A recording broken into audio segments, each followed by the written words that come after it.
જય માતાજી મિત્રો, આજે આપણે બનાવવાના છે દૂધીના થેપલા।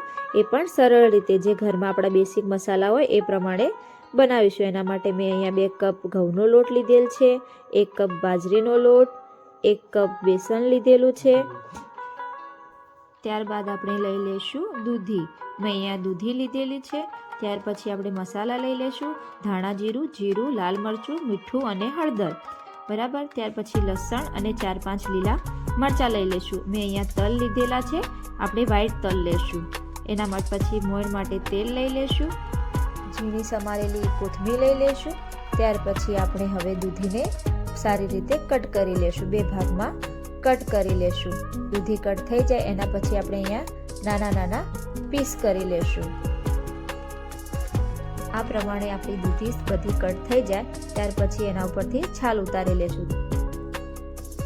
હવે આપણે જે પીસ કરેલા છે એને હવે છીણી લેશું। બધી દૂધીને આ પ્રમાણે છીણી લેવી। દૂધી છીણા જાય ત્યાર પછી આપણે હવે લસણની કળીઓ લઈ લેશું। લસણની કળીઓ લીધા બાદ આપણે જે મરચાં લીધેલું છે એ મરચાં આપણે લઈ લેશું। તમે જે પ્રમાણે તીખું ખાતા હોય એ પ્રમાણે મરચાં લેવા પછી એને પીસી લેશું, બરાબર પીસી લેશું।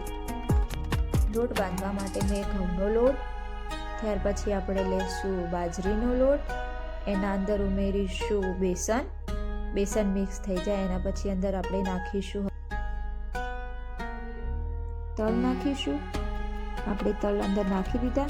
ત્યારબાદ હવે આપણે એમાં ઉમેરીશું બેસિક મસાલા જે લીધેલા છે એ બધા મસાલા મિક્સ કરી એમાં નાખી દઈશું। હવે એના અંદર આપણે ઉમેરીશું કોથમીર ઉમેરાઈ જાય એના પછી લસણ અને લીલા મરચાંની જે પેસ્ટ છે એ અંદર નાખી દઈશું। પેસ્ટ નાખ્યા બાદ હવે આપણે જે છીણેલી દૂધી છે એને આ રીતે નીચોઈને આપણે બધી છીણેલી દૂધીને અંદર એડ કરી લેશું આપણા મિશ્રણમાં।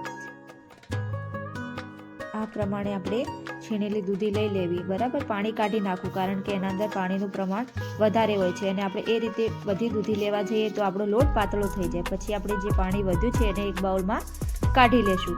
એ બાઉલને હવે આપણે સાઈડ કરી દઈશું। ત્યાર પછી આપણે જે લીધેલા મસાલા દૂધી લોટમાં આપણે 4 ચમચી તેલ એડ કરી નાખશું।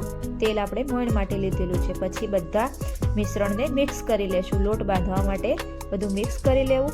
હવે એના અંદર જો જરૂર પડે તો જે આપણે સાઈડમાં મૂકેલું છે પાણી દૂધીનું જે બાઉલમાં રાખેલું છે એ અંદર જરૂર પડે તો નાખવું, ના જરૂર પડે તો ચાલશે। મારે અહીંયા જરૂર પડેલી હતી તો મેં એમાંથી થોડું પાણી લીધેલું છે। થોડું આમાં આ રીતે પાણી ઉમેરીને એને આપણે મિક્સ કરી લેશું। પછી આવી રીતે સોફ્ટ અને સરારો લોટ બાંધી લેશું। આપણો લોટ બંધાઈ જાય ત્યારે એને સાઈડમાં મૂકી દેશું। ગેસ ચાલુ કરીને એના પર આપણે હવે ગરમ કરવા માટે તવી મૂકી દેશું। તવી ગરમ થાય ત્યારબાદ આપણે એમાં નાના નાના લોહી લઈને થેપલા વણી લેશું।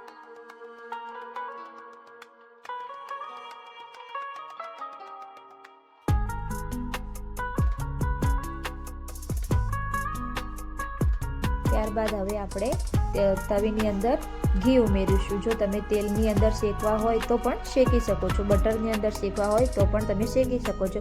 મેં અહીંયા દેશી ઘીનો ઉપયોગ કરેલો છે, બરાબર। દેશી ઘીનો સ્વાદ ખૂબ જ સારો હોય છે, એ માટે મેં દેશી ઘીનો ઉપયોગ કરેલો છે। તેને પછી 2 બાજુથી સારી રીતે ક્રન્ચી થાય એ રીતે શેકી લેવું।